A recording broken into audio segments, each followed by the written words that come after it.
So how to update your iPad to new operating system like the iPad OS manually, right? So let me explain some things that you should know about it. And if you are new on the Foxtecc channel, subscribe so you never miss anything important.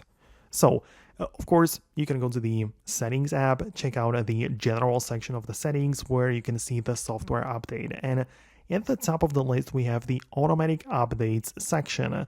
And you probably want to make sure that it's not turned on because the automatically install option basically just says that it will automatically download and install a new iPad OS software release and the system files when the Wi-Fi is connected and when the iPad is charged and logged, right? Which is usually the case for a lot of people, right? So in the background, you're literally gonna get a new update installed on the iPad. And if you don't want that, if you prefer the manual approach all the time, make sure you turn it off, and then you have to manually go to the settings, software update, and click on update, and it will install it then. So that is how you can do it. That's how you can change it.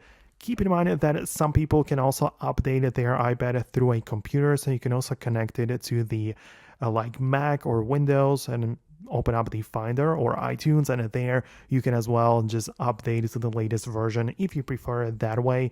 But that's all I wanted to show you quickly in this video. Let me know what you think, subscribe for more, and I'll talk to you soon in the upcoming videos as well. So thanks a lot, and I'll see you later.